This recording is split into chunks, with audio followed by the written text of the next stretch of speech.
১৫০০ বছর আগে যিনি কোরআন নাজিল করেছেন ওই দিন জানিয়ে দিয়েছেন, আমি আল্লাহ দুনিয়াতে তোমাদের পাঠিয়ে দিয়ে চুপ করে নেই। তোমাদের দুই কাঁধে দুই সিসিটিভি আমি আল্লাহ সেট করে দিয়েছি, আর এই দুই সিসিটিভি কে চালাবার জন্য দুইজন ফেরেশতাকে জিম্মেদারি দিয়েছি। সো দে আর কল্ড কিরামান কাতিবিনা ইয়ালামুনা মা তাফালুন। জন্মের দিন থেকে মায়ের পেট থেকে বেরিয়ে আসো, আমি আল্লাহ বলছি স্টার্ট। এই ফেরেশতা গো অন স্টার্ট। জন্মের দিন থেকে নিয়ে till the day of death, তোমার মৃত্যুর দিন পর্যন্ত জীবনে যা কিছু করো, ভালো অথবা মন্দ আমল, সবই সমেত এই সিসিটিভিতে সবকিছু রেকর্ড হচ্ছে। On the day of resurrection, কিয়ামতের মাঠে যেদিন দাঁড়াবে, আমি আল্লাহ তোমাদের এই মুখে তালা লাগিয়ে দেব। ওয়া তুকাল্লিমুনা আইদিহিম আল-ইয়াওমা নাকতিমু আলা আফওয়াহিহিম। ওই দিন তোমাদের কিছু বলার প্রয়োজনই পড়বে না, আমি জিজ্ঞাসাও করব না। কেন কেন জিজ্ঞাসা করে তো শুনবেন কি করেছে না করেছে, বলে প্রয়োজনই হবে না। আমি তোমাদের জবানে তালা লাগিয়ে দিয়ে ক্যাসেটকে ওই দিন চালু করে আল-ইয়াওমা নাকতিমু আলা আফওয়াহিহিম, তোমাদের জবানে ওই দিন তালা লাগানো হবে। ওই দিন ক্যাসেট খুলে দেব, তোমাদের হাত পা চোখ যা কিছু আমার সঙ্গে পুরো ক্যাসেট এইভাবে বাজিয়ে শুনিয়ে দিবে, আর আমি দেখে নেব। তোমরাও দেখে নেবে কি করেছি না করেছি, সব দেখে নেবে। আল্লাহ দুনিয়াতে আমাদের এমনি চলো গিয়ে মস্তি করো আমাদেরকে আজাদ করে ছেড়ে দেয়নি। কোরআন বলছে কিরামান কাতিবিনা ইয়ালামুনা মা তাফালুন।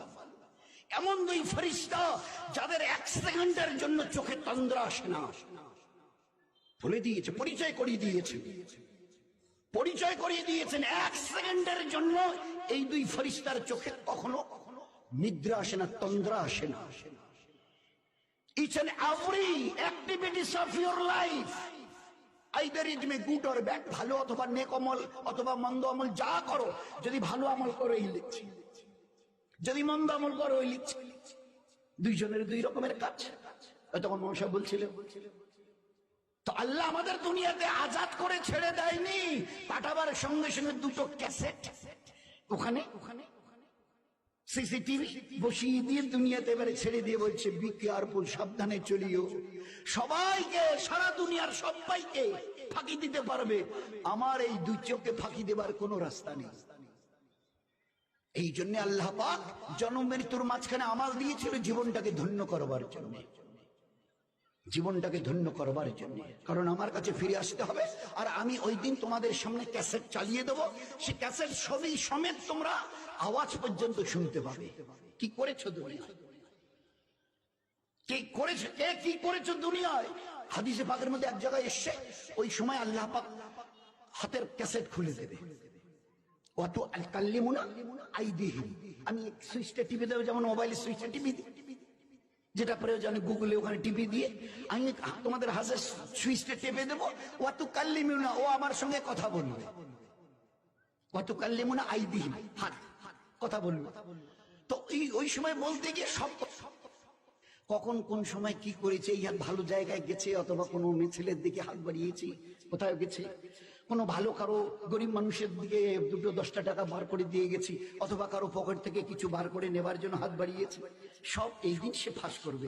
ওই সময় আমি লোকটা মজিবর বলবো, হ্যাঁ হাত, আমার প্রতি তোর এতটুকু দয়া নেই, ইস তোমাকে দুনিয়া থাকা অবস্থায় কিভাবে হেফাজত করেছি তুমি একটা বেরো মনে করো না। ওই যে সেদিন মারামারির টাইমে লোকগুলো দৌড়ে এসে কিভাবে মানে বাড়িটা লাঠিটা তুলেছিল তোমাকে মারবার জন্য, আর যদি পড়তো তোমার এই জায়গায় তুমি বলো তো 2 টুকরো হয়ে যেত। ঠিক করে আমি সঙ্গে সঙ্গে বাঁচাবার জন্য হাতটাকে এইরকম করেছি, তোমাকে বাঁচিয়ে দিয়েছি, আর আজ তুমি কিনা আমার ব্যাপারে সব খুলে বলছো।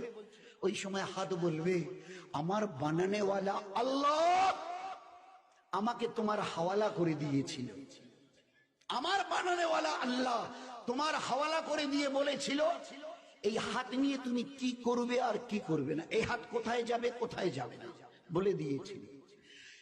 তা তো তুমি করনি। আমার আল্লাহ যখন জিজ্ঞাসা করেছে, আজ আমি সব রাজ ফাঁস করে দেব, আমার আল্লাহ বলেছে। তো আমার আল্লাহ বলেছে আজ আমি সব রাজ ফাঁস করে দেব, কোনো গোপন থাকবে না। তো দুনিয়াতেও আমরা দেখি, এবার এটা পাননি না, পানটা ধরুন। তো ধরতে গেলে একটা মানুষ, যে কোনো মানুষের একটা অনার রেসপেক্ট থাকে, তো ডান হাতটা না বাড়িয়ে এই হাতটা বাড়িয়েছে। তো উনি জিজ্ঞাসা করছে, কেন ভাই ডান হাতটা? তাহলে দেখেন না, এটা ঝুলে আছে, চিমটি কাটে, কিচ্ছু। এ উপরওয়ালা জবাব দিচ্ছে, বরং ওকে ভালো করে শুনিয়ে দাও, এই হাতটা আসলে আমার। দেখছেন আমার শরীরের সঙ্গে লাগা আছে, এই হাতটা আমার। কথা শুনে তার আল্লাহ, নয়তো হাত আমার কথা শুনবে, শোনা তো দূরের কথা, পানটা যে আমি এইভাবে একটু তুলে নেব না, তারও কোনো ক্ষমতা নেই। তিনি যে আল্লাহ আমাকে এটা আমার সঙ্গে জুড়ে দিয়েছেন, তিনি তার পাওয়ার সিজ করে নিয়েছেন। চোখ থাকলে দেখা যাবে কোথায় লেখা আছে, কোন বইয়ের পাতায়, আমাকে দেখাবেন কেউ মেহরবানি করে। চোখ থাকলে দেখা যায়, কান থাকলে শোনা যায়, জবান থাকলে বলা যায়। আচ্ছা কোথাও লেখা? ভাই আপনার নামটা চিল্লাম, নাম আরে আপনার চাইতে বড় সুন্দর চেহারা, সুশ্রী, তো লোকটা ওরকম করছে কেন?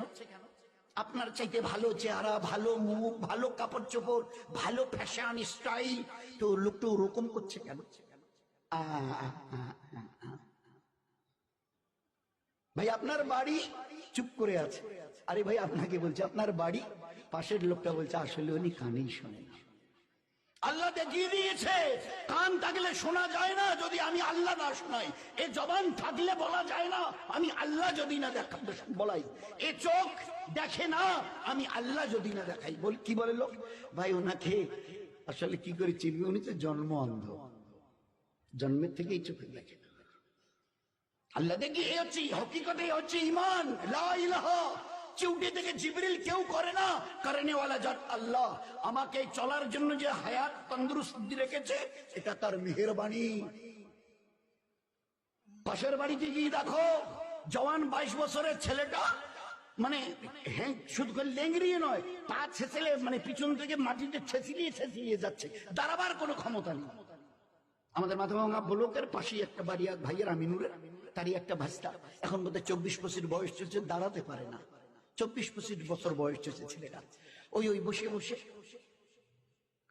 আল্লাহ তোমাকে একে দেখো, আর তোমার নিজের চেহারাটাকে দেখে ভালো করে বুঝে নাও, এ আল্লাহ, এ বেচারা দুটো দাঁড়াতে পারে না, 24-25 বছরের, হি ওয়াজ এ ভেরি ইয়াং। 24 বছরের বয়সের লোক তো মানে যুবক হয়, আর সে দাঁড়াতে পর্যন্ত পারে না। আর আল্লাহ তুমি কত দয়ালু যে আমাকে শুধু দাঁড়ানো নয়, দৌড়াবার মতো আল্লাহ তুমি আমাকে ক্ষমতা দিয়েছ। কবে আল্লাহ কোন জিনিসটা সিজ করে নেবে জানা নেই। এই জন্য দোস্ত, একটু হুশ করে চলিয়ে, দুনিয়া মজাক উড়াবার জায়গা নয়, হুশ করে চলিও, আমার কাছে ফিরে আসতে হবে। ওই দিন আমায় 4টা জবাব নেব। সারাটা জীবন কোন আমলে কাটিয়েছ? জওয়ানি যখন টকবক করত, ওই জওয়ান কালের পুরো হিসাব শোনাও। Second question will be there. সারা জীবনের হিসাব দাও।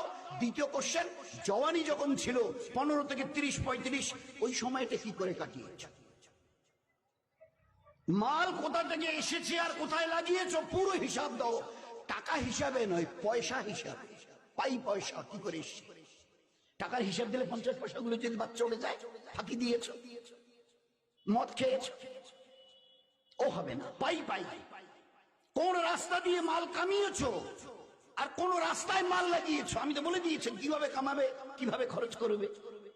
Fourth question will be there. চতুর্থ, যে দিনের ইলম তোমার জানা ছিল, তার উপরে কতটা নিজেকে চালিয়েছো। তুমি তো মুসলমান, জানতে 5 ওয়াক্তের নামাজ ফরজ নয়, ফরজে আইন। 10 বছরের পরের থেকে ছেলে অথবা মেয়ে 5 ওয়াক্তের নামাজ পড়া ফরজে আইন, না পড়া গুনাহে কবিরা, না পড়া মুসলমানের সঙ্গে তার কোনো সম্পর্ক নেই, ইসলামের সাথে তার কোনো সম্পর্ক নেই, শুধু ইসলাম থেকে বেরিয়ে চলে গেছে। যার কাছে নামাজ নেই, ইসলামে তার কোনো জায়গা